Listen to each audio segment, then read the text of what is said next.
Buenas noches, bienvenidos al banquillo. Les saludamos como de costumbre a través de TSI. Hoy revisamos los cambios en el sector agrícola, hasta dónde estos procesos que se están implementando nos permitirán mejorar la atención a los sectores productivos. ¿Qué visión tienen al mismo tiempo los dirigentes nacionalistas de las reformas a la ley electoral? Estos temas hoy los abordamos con don Jorge Lobo Alonso, exsecretario de Agricultura y Ganadería y actual diputado al Congreso Nacional, presidente de la Comisión de Agricultura y Ganadería. ¿Qué tal? Gusto saludarle. Buenas noches. Buenas noches, Rosendo. Un placer estar en tan prestigioso programa aquí el día de hoy, ante el pueblo hondureño. Un saludo al pueblo hondureño. La verdad que son grandes desafíos que hay en el sector agroalimentario. No es fácil enfrentar esta problemática y más cuando no vemos políticas claras. Cuando me refiero a que no vemos políticas claras, son algunas acciones que el gobierno hace y que no están verdaderamente orientadas a construir. Se ha criticado mucho lo que actualmente ahorita un decreto ejecutivo, un PCM, que se publicó sobre 4.000 millones. Entonces uno tiene que ser responsable, ¿verdad? Claro, uno dice 4.000 millones para el sector agroalimentario. Yo como productor, feliz y contento de que los productores les llegue ese recurso. Cuando me preocupa es cuando el día que sale publicado, que nosotros nos dimos cuenta por un medio de comunicación escrito, al igual que todas las asociaciones de productores, que me empezaron a llamar, diputado, y ese proyecto ¿con quién lo hicieron? Pues, nadie sabía nada. Entonces ahí es donde venimos y empezamos ya a revisar el decreto. Y yo le decía a las Fuerzas Armadas, porque yo respeto mucho a las Fuerzas Armadas, pero en lo que es materia de defensa nacional, soberanía, la Constitución, todo lo que la Constitución demanda. Entonces ellos dijeron que se amparaban en el 274 de la Constitución, es correcto. El 274 tiene una colita que dice que están autorizados a colaborar con instituciones del gobierno a petición de ellas en temas de alfabetización, temas de agricultura, temas de salud, diferentes temas. Pero le decía yo, a veces no es que esté esa colita legal, que nos aprovechemos de ahí, sino que si somos la institución adecuada o somos la persona adecuada para dirigir una política agraria en el país, con experiencia. Yo hubiese preferido, les decía yo, que esa dirección nueva que crearon en el GPCM, adscrita a la Secretaría de Defensa, fuera una dirección adscrita a la Secretaría de Agricultura y Ganadería. Y si los que han estado en Agricultura y Ganadería no han sido los mejores, no han marchado de la forma adecuada en el proceso de ejecución de proyectos, ¿no era correcto buscar otro sector? ¿Qué visión tiene usted, don Jorge, que estuvo dentro de Agricultura? Si un funcionario no le funciona, cámbialo. Así de sencillo, pero no es la institución como tal, no es la secretaría como tal. O yo le decía al presidente cuando yo estuve ahí en esa oportunidad, que la SAC necesitaba una reestructuración total.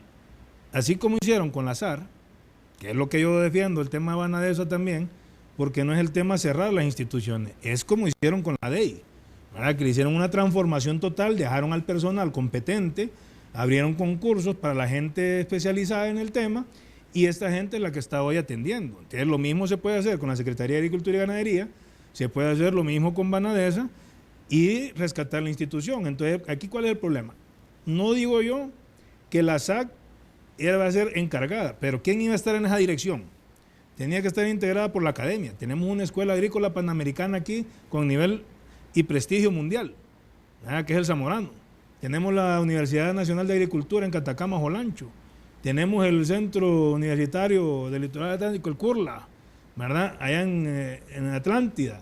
Y tenemos un montón de colegios técnicos. Entonces, tenía que estar involucrados ellos, involucrados las asociaciones de productores, asociaciones campesinas, el colegio de ingenieros agrónomos, el colegio de veterinarios y toda la gente que tiene que ver con la rama. Pero cuando a mí me decís que vamos a poner un militar a dirigir esto, o sea, yo no los demerito como persona o en su función como allá, sino que de repente pueden hacer un mejor papel la gente que está formada para eso. ¿Y si los integran estos grupos, como han dicho los militares, que ellos no van a manejar recursos, que solamente van a ejecutar proyectos bajo una dirección de profesionales? ¿No les creo? ¿Qué ocurre? Ejecutar proyectos es manejar recursos. Ahí es sencillo, ellos lo manejan. Y ahí la Constitución dice, van a colaborar, no dice van a dirigir. Dice que van a colaborar y el PSM ahí dice claro, van a dirigir y manda a las instituciones de la SAC, el ICF, el INA, a ponerse a disposición de las Fuerzas Armadas o de la Secretaría de Defensa. Eso es al revés de lo que la Constitución manda. Entonces yo creo, en esto estamos empezando a tercerizar un montón de recursos. Hay otro tema que ves en el PCM. Dios mío, el hondureño o el gobierno, yo no sé a quién, hay que darle este llamado. Ahí dice un pedacito que están autorizados a hacer donaciones a fundaciones, a ONGs, y no venimos saliendo de una confrontación que todavía no estamos claros, de un relajo que se han armado con mal uso o mal manejo de fondos por medio de ONGs y fundaciones. Entonces no podemos estarle generando más dudas al pueblo hondureño. O sea, al final, que las Fuerzas Armadas tienen credibilidad, sí, pero en materia de seguridad. O sea, aquí los llamados son la academia y todas las instituciones afines, y no solamente la academia, porque la universidad es una cosa, en los libros, y la realidad que vive el productor, solo el productor la sabe. Entonces, a usted que está ligado al sector agrícola, el manejo de ganado, ¿no lo convencen? No, totalmente. Yo les digo, no es lo mismo conocer, ¿verdad? Para ser agricultor todos los días se aprende algo. Nosotros, bueno, desde mi papá, mi abuelo, desde los papás de mi abuelo, mi papá, estamos nosotros, mis hermanos, y hoy están ya mis sobrinos. 5 generaciones y todavía seguimos haciendo innovaciones tecnológicas para poder ser rentables y operativos en el sector agrícola. Y en aras de colaborar, Jorge, si lo buscan a que les orienten, a que les asesoren, a que les guíen en ciertos programas, ¿lo van a hacer ustedes? Es que ¿sabes por qué no creo? Porque ahí dice que ya tienen un plan de desarrollo agrícola. ¿Con quién lo hicieron? O sea, ¿cómo yo voy a diseñar un plan? Por eso es que fallamos en Honduras. Cuando dejamos de seguir el plan de nación y una visión de país, que es una ley de la República, pero que este gobierno no le dio la importancia merecida, es donde empezamos a dar estos golpes. Porque ¿con quién se debió haber construido este plan de desarrollo agrícola nacional? ¿Con el concurso de quiénes? De los productores, de todos los sectores interesados, de las cámaras de la leche, cámaras de la carne, asociaciones de productores como Prograno, ¿verdad? FENAGRO, y tenés todas las asociaciones campesinas, cooperativas y todo. De abajo hacia arriba se construye el plan. Hoy por hoy, Jorge Lobo, como presidente de la Comisión de Agricultura, no conoce cuál es ese bendito plan. Pero muchos campesinos avalaron PCM, dice el Ejecutivo. No, una asociación campesina que no representa a todas las asociaciones campesinas, y que ahí salió otro hablando en el programa ahí, que lo desmintió públicamente, diciendo de que no era así como se las habían planteado. Lógicamente, al ver, bueno, sí, había un comunicado donde decían ahora que no era cierto que las Fuerzas Armadas iban a manejar esos fondos. Sí, ahí está claro el PCM. O sea, el PCM está claro, y eso es lo que no nos convence. Yo como te digo, hay decisiones que el Ejecutivo está tomando, a mi criterio, ¿verdad? Apresuradamente, queriendo tapar baches. Miren, tenemos cuántos productores que perdieron la cosecha. La misma Secretaría de Agricultura y Ganadería sabe que el 70% de la producción nacional se perdió con esta sequía. ¿Qué va a pasar con esa gente? Son 4,000 millones, pero no dicen para qué, solo dicen fortalecimiento, capacitaciones. Pero, ¿dónde está ese plan? ¿Por qué se cometen tantos errores en el sector agrícola? Porque esto no es de ahora. Venimos adoleciendo fallas, problemas desde llegados los gobiernos democráticos. Salvo los gobiernos militares, sí se tuvo mucho auge en el campo. Incluso tienes un problema, y que ese problema con el tema del plan de nación, como te mencionaba, se contempla, que es el ordenamiento territorial. Aquí estamos muy acostumbrados y tenemos en la mente el pueblo hondureño o los productores que somos muy arraigados a algún cultivo, y de repente el cultivo no está siendo rentable. O por ejemplo, yo les decía, en Occidente están sembrando maíz y es una cosecha 6 meses y te sacan 30, 40 quintales por manzana. En Olancho estás hablando de 4 meses y estás hablando de 120 quintales por manzana. Entonces, cuando yo te hablo de ordenamiento territorial en el agro, significa que las zonas tenemos que ordenarlas. Aquí podemos sembrar papa, fresas, qué sé yo, lo que significa en la zona, que sea rentable y que a cada lugar le demos lo que corresponde. ¿Por qué? Porque aquí tenemos ese lío, no, de que hay que apoyar, pero apoyamos a lo loco. Entonces ahí es donde vengo y te digo, tenemos que hacer un ordenamiento, si no vamos a seguir creciendo y dando estas decisiones equivocadas que no benefician verdaderamente al sector agroalimentario. Yo te digo, yo critiqué y a veces por eso es que dicen, este es enemigo del gobierno. Yo no soy enemigo del gobierno, aquí lo digo públicamente. Ahora, critico lo que no estoy de acuerdo, porque como persona, como productor, a mí me hubiese gustado que esos 70 millones que costó ese barco de guerra, que aquí en la Honduras que yo vivo no estamos en guerra. ¿Sabes cuánto significa 70 millones de dólares en sistemas de riego por goteo? Significa que le podías dar a 70,000 manzanas riego. Imagina cómo le cambiarías la vida a 70,000 pequeños productores con sistemas de riego, porque no solo van a producir maíz y frijol, sino que pueden producir cultivos de alto valor. ¿Y qué significa eso? Que va a generar empleo ¿a dónde? En el campo. Y al generar empleo en el campo, ¿qué significa? Te trae un efecto positivo colateral, que es evitar un poco la migración que estamos teniendo. Entonces, ahí cuando yo veo esas cosas, que de por ahí le digo yo, de por sí, el presupuesto de la nación es limitado y que estemos usando los recursos en cosas que para mí, Jorge Lobo, son innecesarias en este momento, creo yo que hay cosas más importantes para utilizarlas. Está con nosotros esta noche al banquillo Jorge Lobo Alonso, presidente de la Comisión de Agricultura del Congreso Nacional. Una pausa, en breve continuamos.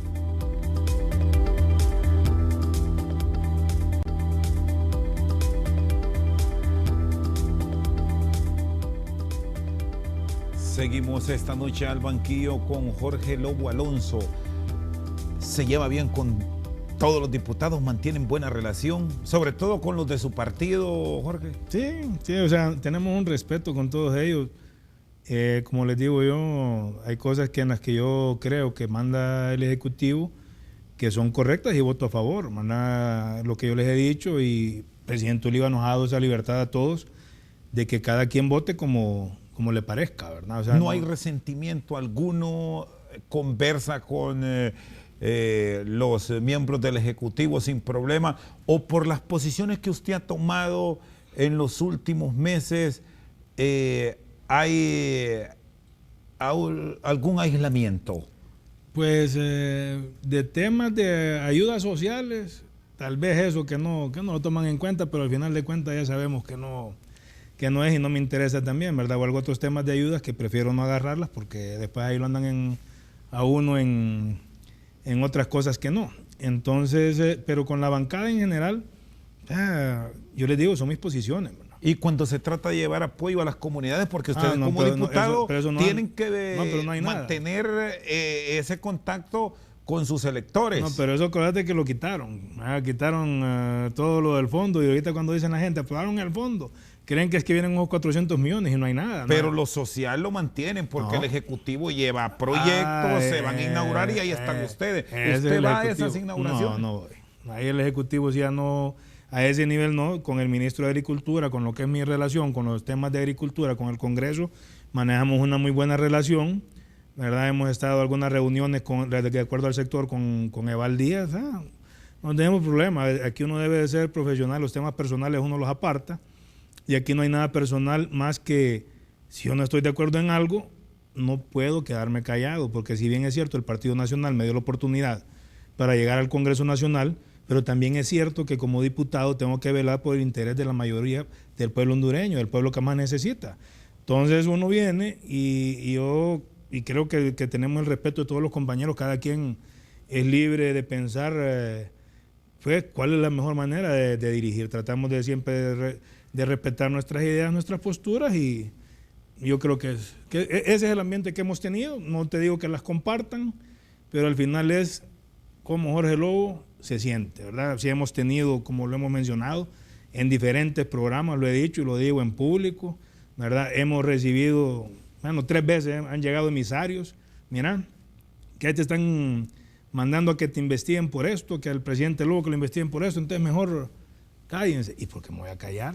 Investiguen lo que quieran. Ahí están que unos proyectos que hicieron, eras comisionado presidencial en Olancho vos y pasó el Ágata y entonces se llevó puentes, se llevó cajas, y entonces ahora dicen que esos proyectos que vos gestionaste, que vos eras el...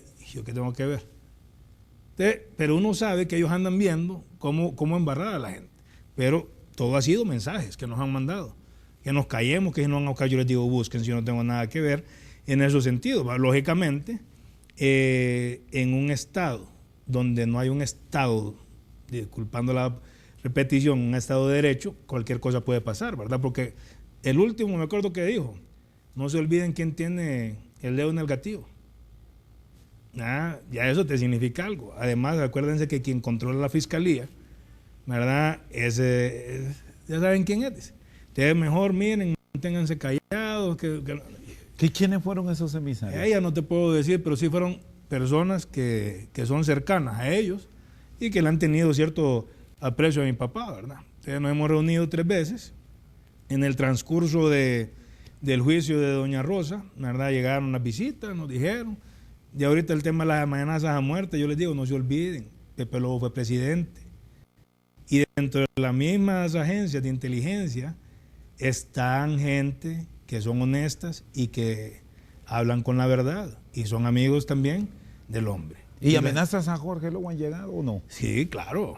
Ahí dijeron que me andan... Bueno, primero que una ONG nunca... No, me refiero a amenazas de muerte. No, lo que nos dijeron es, mire, presidente, está esto y esto y esto. Este es el carro que les asignaron, ¿verdad?, a una institución del Estado, que hay un escuadrón de la muerte, para que lo asesinen a usted. Pero yo le digo, tenga cuidado su hijo, porque si a usted se les hace difícil, ¿verdad? Recuerde que otro que está agarrando de frente esta lucha con ustedes es el diputado, entonces yo digo que el diputado tiene que tener cuidado porque cualquiera de los dos pueden ser objetivos. ¿Y qué precauciones ha tomado ante ello? Uno en esto no corre, ¿va? Porque al final uno escucha, agradece, ¿verdad?, la información, pero lo bonito es cuando venís, ¡pum!, otra fuente, que es diferente, incluso de afuera. Una fuente de afuera donde nos confirma la versión contada con otras palabras, pero al final coincide la versión. ¿Y han aceptado, Jorge, el ofrecimiento del alto mando militar de la Guardia de Honor Presidencial que dijo que les iba a reforzar la seguridad? Ahí mandaron un personal, pero al final, como decía, yo escuché al director de la policía que decía que por qué no íbamos a poner la denuncia, si es que decía ahí mismo, no dicen que vienen las amenazas. Pues.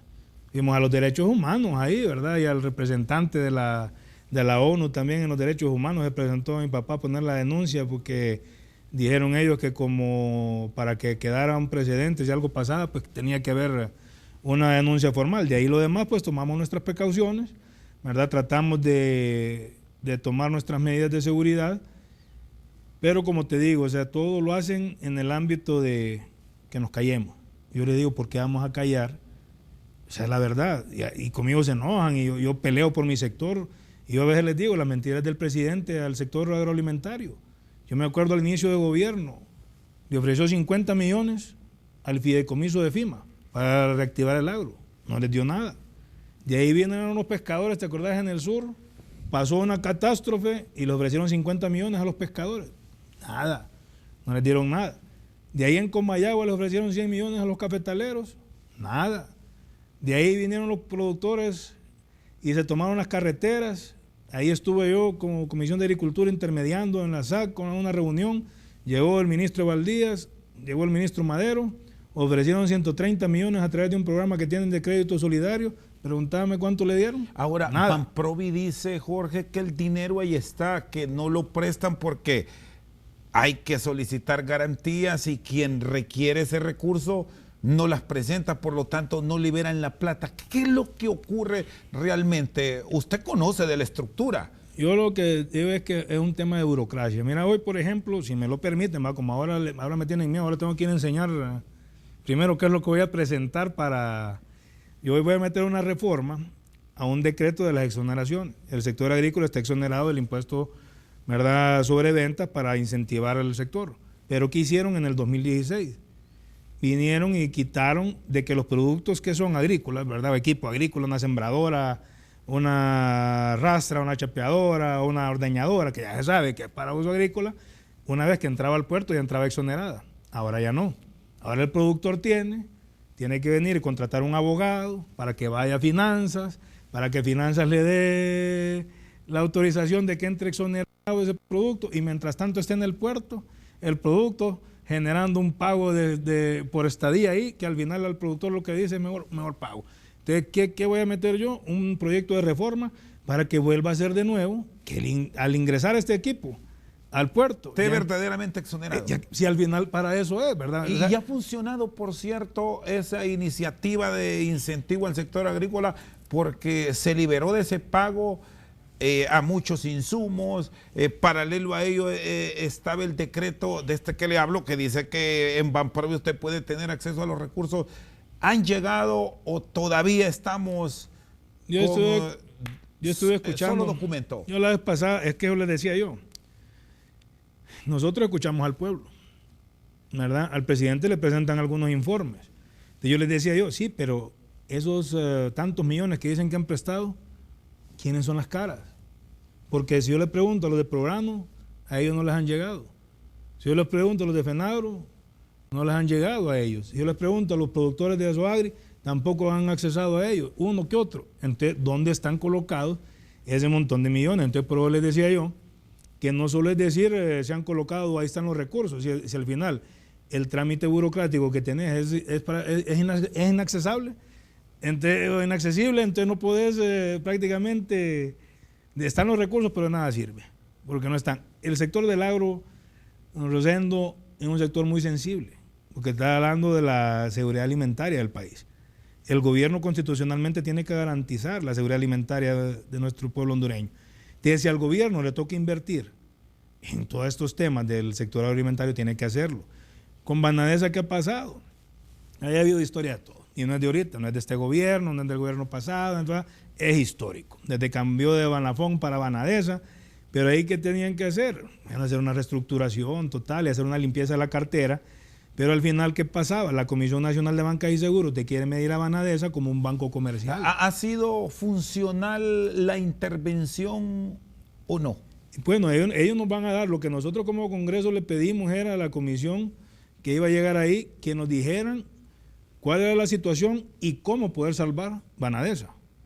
No cómo poder cerrarla, ¿va? Que el Ejecutivo la quiere cerrar desde el gobierno pasado que quiso funcionar. ¿Y les convence hasta ahora lo actuado? Recién la semana pasada se ha prolongado 60 días más el proceso. Eso es porque el decreto está vigente, ¿verdad?, de reeducación, pero a mí no me convence porque lo que ha llegado a hacer la comisión es, uno, que ya no permiten aperturar cuentas de ahorro. ¿Ya? 2, ya no permiten el pago de servicios públicos en Banadesa. 3, ya ni la lotería te puedes pagar en Banadesa. Entonces eso me significa que el Ejecutivo está mandando a cerrar Banadesa. Que hayan bajado la mora, le encontraron un promedio de 67%, lo reiteraban hoy, bajó 3-4 puntos. ¿Son números buenos estos o no? Yo te cuento la realidad. Y yo lo pregunté a don Marco Antonio Cano, se lo dije yo. Apartemos la mora. ¿Qué pasó con los 2,000 productores que estaban al día en sus créditos, que han sido clientes récord de Banadesa? ¿Y qué les dijeron cuando llegaban a solicitar un préstamo? No, Banadesa no tiene autorizado prestar ya. O sea, entonces, si eso es el que tenía su crédito al día, ¿qué pasó con el productor que entró en el proceso de reeducación o que quería entrar?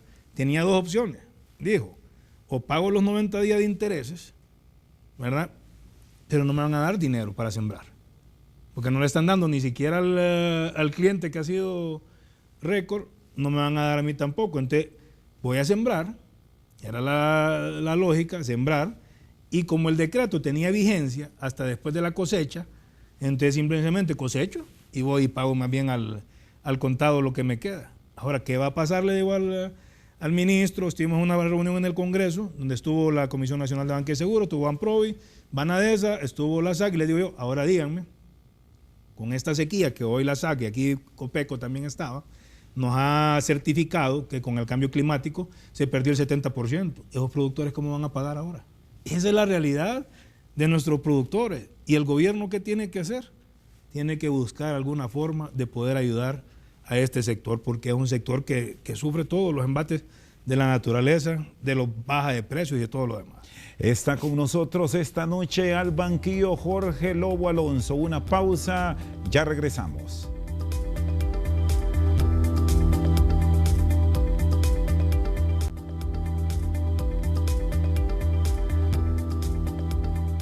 Seguimos esta noche al banquillo con Jorge Lobo Alonso. Como Comisión de Agricultura, como Congreso Nacional, si bien esta es una acción propia del Ejecutivo en el manejo del Banco de Desarrollo Agrícola, ¿qué van a plantear? Porque aquí se va a aprobar, perdón, don Jorge, un presupuesto en los próximos días que debe quedar claro el panorama del banco. Es correcto. Nosotros lo que pedimos a la comisión era que nos dieran un informe de cómo rescatar Banadesa, ¿verdad? ¿Cuál es la situación actual? Pero también no significa que no se pueda rescatar. Ellos lo que ya días han querido hacer es fusionarlo con Banprovi, ¿verdad? Pero no puede hacerlo el Ejecutivo porque el Congreso es quien creó Banadesa. Entonces, el único que lo puede cerrar es el Congreso Nacional, pero el Ejecutivo tiene la administración y sí lo puede quebrar. Entonces yo les decía, o le decía yo a un compañero de medios suyo, le decía yo, mire, cuando salió la denuncia de la MASI sobre algunas irregularidades que habían en Banadesa, ahora dicen los productores que por eso es que querían cerrar Banadesa, para que todas esas joyas que están por destaparse no se destapen, que ya empezaron a destapar una, pero que hay muchas más. Hay muchas denuncias de créditos de 60 millones que se dieron sin garantía. ¿Y por qué no están? ¿Quiénes son las personas? Entonces, eso es lo que nosotros queremos saber. O sea, porque aquí, como les decía yo y les decía a los productores, aquí la clase política, los funcionarios, los agricultores han sido culpables del desastre que hoy hay en Banadesa. Estamos de acuerdo. Las condonaciones. Pero es de que la condonación es una obligación del gobierno. Si al final va a condonar, el problema era que Finanzas nunca le transfirió. Lo que el Estado le condonó, ¿verdad? A los productores nunca lo transfirió Finanzas a Banadesa. Entonces ahí lo tiene como pérdida. Entonces Finanzas tenía que transferir los fondos que el Estado condonaba, ¿verdad? Que fueron cuando el huracán Mitch, cuando temas así que eran ya desastres naturales. Ahora ya no se habla de condonaciones, sino que de readecuaciones para que la gente pueda pagar. Pero ¿qué pasa cuando esta gente no puede? Vuelvo y repito, cuando no ha sido culpa de él, cuando ha sembrado. Los créditos tienen que ser con asistencia técnica, tienen que ser créditos supervisados. O sea, hay un montón de cosas que se pueden hacer. ¿Cuál es la salida para salvar el banco? Porque usted me dice que no están de acuerdo en el cierre. Yo te digo, de esos 4.000 millones que le dieron a los militares, porque no le dieron 500 millones a Banadesa para reactivar, lógicamente haciendo una reestructuración interna del banco y que el Congreso le pueda limpiar esa cartera que viene arrastrando de hace muchas décadas y que ya es irrecuperable, pero lo viene reflejando en los estados de resultados todavía. Entonces esas son las cosas que nos decimos, y una cuenta que vos vas a venir arrastrando que nunca vas a poder recuperar, es algo que solo te va a ser un dato ficticio. Entonces yo creo que si queremos rescatar el banco, el Congreso por lo menos en todas las bancadas no hay la voluntad para cerrar Banadesa. Entonces por eso le insistimos que nos den sí la realidad de Banadesa, pero que a la par nos den cuál es la solución que nosotros podemos hacer. Si vos 4.000 millones, la verdad que tenemos que revisar todavía. Yo como presidente de la Comisión de Agricultura tengo que ver,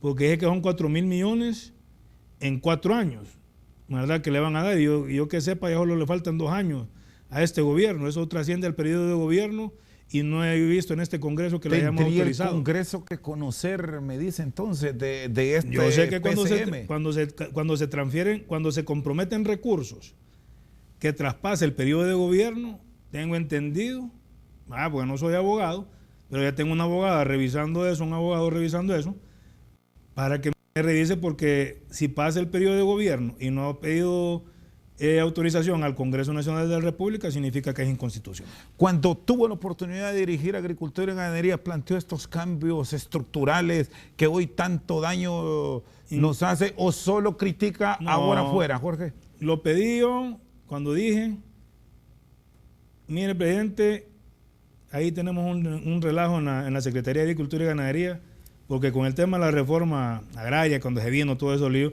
se eliminó el extensionismo agrícola, y hoy por hoy, de 1.000 empleados que hay en la Secretaría de Agricultura y Ganadería, hay 800 en Tegucigalpa. Entonces, ¿cómo es posible que una Secretaría de Agricultura y Ganadería, que debe de estar, ¿dónde debe estar? En el campo, dando asistencia técnica a todos los demás? Entonces, necesitamos, acuerde que el Congreso le autorizó al Ejecutivo para poder hacer todas estas reingenierías dentro de las instituciones. pero solo lo han hecho con la DEI, ¿verdad? Que pasó a ser la SAR, donde reestructuraron todo eso. Eso le pedimos para poder ser eficiente, pero para estar en una institución por un salario, pero que uno verdaderamente no va a poder hacer un cambio o una incidencia real en el sector agroalimentario, es mejor no estar. ¿Por qué se fue, Jorge? Duró poco, meses, y sorprendió es que yo soy de mi machete. Yo soy de mi machete. A mí hay cosas que si no me gustan o no me cuadran, al final yo le agradecí al presidente la oportunidad que me dio, ¿verdad? En ese momento, por confiar en mí, pero sentí que habían otros proyectos importantes a nivel de la familia y habían unas 2, 3 cositas ahí que no compartía. Entonces, ¿cuál fue la diferencia que hizo que se fuera? No, la verdad que no vio que verdaderamente en eso, en ese arranque de gobierno para el sector agroalimentario había una decisión clara. Incluso hubo una propuesta que me llegaron a hacer ahí para que ese préstamo famoso de Jamastrán, yo firmara una carta desestimando fondos para un sistema de riego. O sea, yo sé que hoy es un relajo ese sistema de Jamastrán, pero allá no es culpa sino es culpa del ejecutor. ¿Cómo? Tienen que revisar eso. Pero ¿cómo un ministro de Agricultura va a decir, no ocupo dinero para proyectos de riego? ¿Qué propuesta, Jorge? ¿Qué propuesta le llevaron sobre eso de Jamastrán? No, que firmaron una carta donde desistía como secretario de Agricultura para esos 200 millones no se utilizaran en riego. Es decir, lo trasladaran como acostumbrado muchos proyectos históricos aquí que se dice este fondo estamos un ejemplo para carretera de El Paraíso, Tegucigalpa y termina en una carretera del sur. Entonces yo no puedo decir que fue el presidente porque es mentira, pero si fue alguien cercano a él, entonces yo le dije no hay problema que me llame el presidente, pero cuando ya hay alguien tan cercano y uno ve que no, yo propuse esto, que hiciéramos una reingeniería, que no podía trabajar uno con una secretaría de Agricultura y Ganadería, donde el 95% está por acuerdo, no podías mover a una persona para una regional, porque entonces ya dicen que es despido indirecto, te prácticamente estás así, con las manos amarradas, y eso es lo que le ha pasado a Mauricio, yo se lo dije yo al ingeniero Guevara, ahí no vas a hacer nada, porque el problema es estructural ya de la Secretaría. Es de la burocracia que siempre ha hablado su padre. Es correcto. Entonces, hoy el Ejecutivo ya está autorizado por el Congreso para hacer ese tipo de transformaciones. Entonces yo creo que la Secretaría de Agricultura y Ganadería no ha sido funcional, pero es por eso, ¿verdad? Al igual que Banadesa.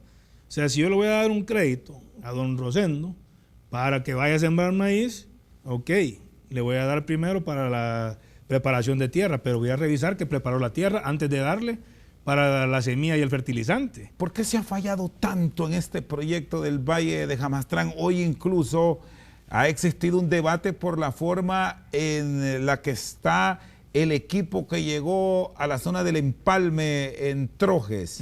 Hoy se aclara que ese equipo lo llevó la empresa Polo, que es la que va a desarrollar el proyecto, y el Estado se libra de toda responsabilidad.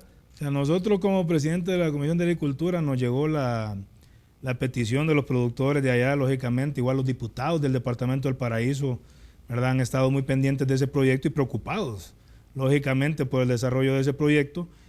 Y nosotros hablamos con el ministro Guevara, pero aparentemente decían ellos que habían algunas irregularidades y que el Tribunal Superior de Cuentas estaba revisando. Ya más bien nos pedían el apoyo y le pedían el apoyo a los diputados para que rápido se hiciese una investigación. Entonces yo creo que es un tema del Ejecutivo. Es un tema que si es una orden del presidente, miren, audítenme esto en 15 días, qué sé yo, pero ahí ya llevamos ya, de esa historia, de esa auditoría, llevamos ya más de 6, 7, 8 meses. Entonces, ¿hay voluntad o no hay voluntad? Es donde uno dice. Pero para asignarle 4.000 millones a los militares que nadie se dio cuenta, sino que de la noche a la mañana, tu plus, ahí ¿Es viable este proyecto de Jamastrán rescatarlo? Sí. ¿Qué recomiendan ustedes que conocen del agro? De los valles más productivos tenés el Valle del Guayape, Valle del Jamastrán. Lo que sí tengo entendido que en el estudio que se había hecho del proyecto del Valle de Jamastrán han tenido que hacer algunos ajustes, porque tal vez las fuentes de agua históricas eran diferentes. Hoy con el cambio climático ya es otra historia. Entonces han tenido que hacer algunos ajustes, que en vez de aguas superficiales, pues que tenían que cambiar equipo para perforación de pozos y todo lo demás, pero eso no debería ser un gran atraso, pues, porque es algo que se puede hacer sobre la marcha. Entonces yo creo que ahí lo que ocupa es más una orden del Ejecutivo que de inmediato se ponga en práctica eso. Está con nosotros esta noche al banquillo Jorge Lobo Alonso, una pausa, en breve regresamos.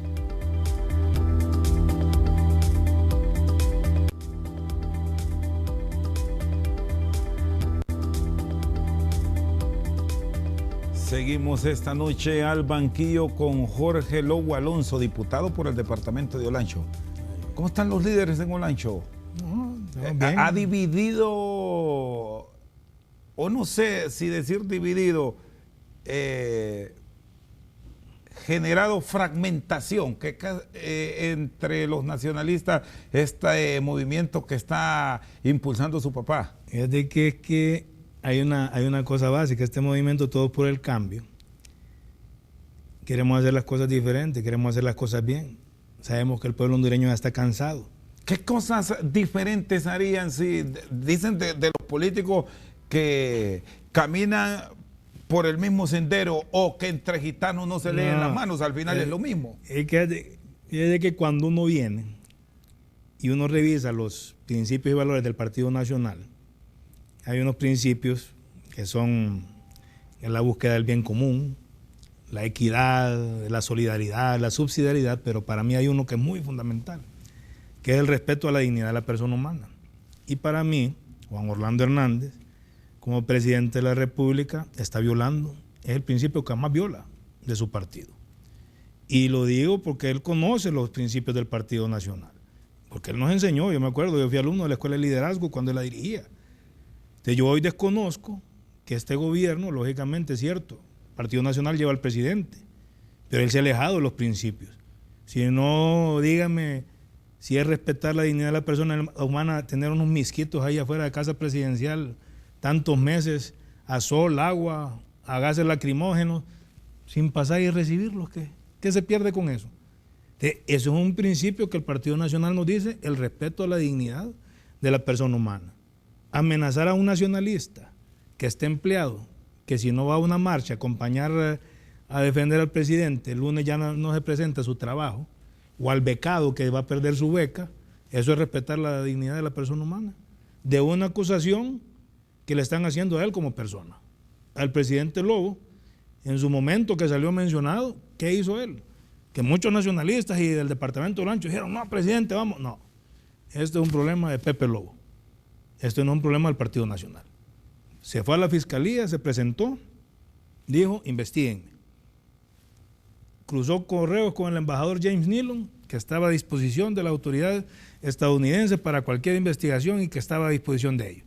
Le contestó el embajador, ¿verdad?, agradecido por la colaboración y que iban a estar en contacto. El abogado que está en Nueva York se presentó ante la fiscalía, ¿verdad?, que el expresidente Lobo estaba listo y dispuesto para cualquier momento que fuese requerido por la justicia. Y ahí estamos. No ha pasado nada. No he escuchado lo mismo, ¿verdad?, del presidente actual. Entonces a veces venimos y ahí es donde uno se molesta, porque hay un grupo de nacionalistas que dicen, hoy nos han generalizado por todo eso que se mencionan, nos han generalizado a todos los cachurecos. Entonces hoy todos los cachurecos nos dicen, o son corruptos o son narcos. ¿Son irreconciliables las posturas de su familia con el presidente? Es que una cosa es el presidente y otra cosa es el partido, que es lo que queremos separar, ¿verdad? Porque, lógicamente, como le dije yo a mi paisano Reinaldo Sánchez, presidente del partido, sobre su espalda va a cargar si este Partido Nacional es arrastrado a la derrota más grande que va a tener en la historia por permitir que estemos protegiendo a alguien que tiene que defenderse solo, porque son imputaciones como persona, no son imputaciones como partido. Pero ustedes ahí van con el movimiento y también van a arrastrar esa derrota. ¿O cómo esperan enfrentarse? Nosotros esperamos que el pueblo hondureño vea que hay una facción del Partido Nacional que alberga los principios y valores que nos han enseñado el humanismo cristiano, ¿verdad?, de acuerdo a la reforma. Mira, el partido, por ejemplo, ahorita está proponiendo en esta convención que viene que se reglamente la reelección, por el amor de Dios, hombre, ya dejemos de estar jugando con el pueblo, hombre. ¿Va a ir a la convención? Como le dije yo a un aspirante presidencial que me preguntó que si iba a ir, yo no voy a ir a avalar tonteras, fíjate. Lo siento mucho, pero yo ir a avalar una tontera que solo porque les dicen pongan en agenda eso, cuando el tema de la reelección sabemos hoy por hoy, nadie estamos engañados, que hoy por hoy el tema de la reelección es lo que nos tiene sumidos en esta gran crisis política y social. Es cierto, soy nacionalista, apoyé la reelección. ¿Usted la apoyó? Yo la apoyé, ¿verdad? Pero no sabíamos que iba a tener estos efectos negativos en el pueblo hondureño, pero no significa que equivocarnos. Y esto no es, Jorge, como se dice ya tierra adentro, llorar sobre leche derramada. Pero podemos rectificar. Rectificar es de sabios, errar es de humanos y rectificar es de sabios. Entonces yo les decía, yo como diputado puedo reglamentar la reelección una vez que la Sala Constitucional resuelva los 5 recursos que tiene sobre la inconstitucionalidad de la reelección, que los tienen gavetados ya casi 2 años. Entonces yo quiero saber si es legal o es ilegal, ¿verdad? Porque eso es lo que nos ha generado la división en la familia hondureña y no podemos seguir trabajando o queriendo trabajar sobre algo que todavía no está claro por la Corte Suprema de Justicia o que no nos han aclarado al pueblo hondureño. ¿Cuándo van a decidir la cabeza del movimiento? ¿O va a aspirar el propio Porfirio Lobo Sosa? ¿O cómo van a hacer esta estructuración? Ni quiera, Dios, en vez de tema de la reelección, ni lo mencione, por favor. No, pero ustedes están armando un movimiento. Pero el expresidente Lobo jamás se prestaría a un tema de la reelección viendo cómo ha quedado de mal calificada el tema de la reelección. Hoy no creo que ningún expresidente tenga valor de... ¿Y tienen alguna cabeza o cómo se...? Hay 4 personas, 2 mujeres y 2 hombres que les interesa la cabeza, pero eso lo vamos a decidir más adelante. ¿Quiénes son? Déjenmelo ahí para más adelante, que ahí vamos. Es que si ¿llegan hasta el final o será un movimiento para negociar? Vamos hasta el final. ¿Para alianzas? Vamos hasta el final, porque nosotros lo que queremos es rescatar la dignidad del nacionalismo. Nosotros lo que queremos es rescatar el Partido Nacional que está secuestrado hoy por hoy, porque lógicamente hay un montón que salen y cuando salen esos grupos de respuesta a mí me gusta, ¿va? Porque tienen unos call centers ahí y dicen que ustedes están dividiendo el partido. Miren, señores, el pueblo hondureño ya nos ha chupa el dedo. Hablemosle con la verdad. Es mejor hablar con la verdad y si nos hemos equivocado, rectifiquemos, ¿verdad? O sea, el Partido Nacional es una institución noble, de principios de centro humanista. Eso fue una reforma que hemos hecho en el transcurso de los años y no podemos estarnos desviando a querer ocultar las cosas. Yo por eso, cuando veo que otro partido promueven soluciones para resolver este conflicto, que es en las calles, dañando la propiedad privada, que eso al final no es lo que ellos proponen, pero eso ocurre. ¿Qué pasa cuando vemos esas marchas y empiezan a hacer relajos, a dañar vidrios, a carros? Y yo no lo quiero yo para el pueblo hondureño. Por eso yo vine, presenté un decreto en el Congreso Nacional que ante la duda que hay, y se los dije yo como hijo de una persona que fue mencionado en el juicio de Nueva York, que es el expresidente Porfirio Lobo Sosa, me solicito al Congreso Nacional que se forme una comisión de notables nombrada por cada partido político una persona. ¿Para qué? Para que tenga los poderes amplios de investigar todas estas personas políticas que se mencionaron. Porque ¿cuál es el problema hoy? Que se mencionó allá, pero no significa que es culpable. Pero aquí el pueblo hondureño ya te dijo, son culpables todos esos mencionados. Están señalados. Ya están señalados y son culpables. Entonces, que esa comisión más bien venga y esclarezca quién tiene y quién no tiene responsabilidad con el narcotráfico. ¿Y cómo va ese proyecto? ¿Está para dictamen? ¿Qué le han notificado? Pues no me han notificado nada. Hoy vamos a preguntar vamos a preguntar en el Congreso el día de mañana. Hoy no pudimos ver nada, pero vamos a preguntar a ver si ya lo turnaron a alguna comisión. Lo que yo les digo es que esta es una solución, señores, que como políticos nos puede reivindicar. Hagamos las cosas bien. Es decir, usted va a pelear porque se lleve a discusión de la Cámara y decidan sí o no. Sí o no, porque al final eso va a decir de qué es lo que quiere. Yo no creo que nadie quiera. Y si al final la respuesta no es la que usted espera, ¿qué va a pasar? Porque el señalamiento ahí está. Bueno, lo que le digo yo es que no vamos a aclarar nada y el pueblo hondureño va a seguir con la duda. Y ahí van a ver el pueblo hondureño quiénes son las bancadas que se oponen. Y ahí después recordemos que a los políticos llega un día donde nos pasan facturas, el pueblo en las urnas. Jorge, le agradezco. Muchas gracias. ¿No se arrepiente de haber entrado a política con todo esto que se dice ahora, donde se volvieron públicos y los trapos no se lavan en casa, sino que se tiran a la calle? Mire, es que el problema es que en esto el que se mete a política, ya sabe, así como se lo dijeron a mi papá, cuando comenzaba la política, Pepito, ya sabes a qué te metes en política, te van a decir que sos ladrón, te van a decir que sos corrupto, te van a decir hasta que puede ser del otro lado, dejen que le pueden decir a uno. Aquí que no le inventan ¿Le a han uno. dicho a ustedes o no? No, a mí no, mi guacho, a mí. No, pero como dice que les dicen de no, todo. Yo le decía un doctor a mi papá, pero imagínese desde hace cuánto tiempo. Mi papá tenía 16 años. Cuando ese doctor le decía, y estás seguro que te querés meter a política. Mira que a los políticos les dicen, o sea que el tema de corrupción es un tema histórico, ¿verdad? No es tema nuevo. lógicamente hoy se ven más acciones, entonces por eso es que la gente está. Pero yo sí creo que vale la pena luchar por lo que uno cree, y si queremos una Honduras con más oportunidades, una Honduras de paz, una Honduras de desarrollo, tenemos que entrar a esta batalla y ni modo, ¿verdad? Que nos toque lo que nos toque, pero siempre sea por el bien del pueblo hondureño. Gracias, Jorge, muy amable por habernos acompañado. Con nosotros esta noche al banquillo el presidente de la Comisión de Agricultura en el Congreso Nacional, Jorge Lobo Alonso. Por su sintonía, muchas gracias.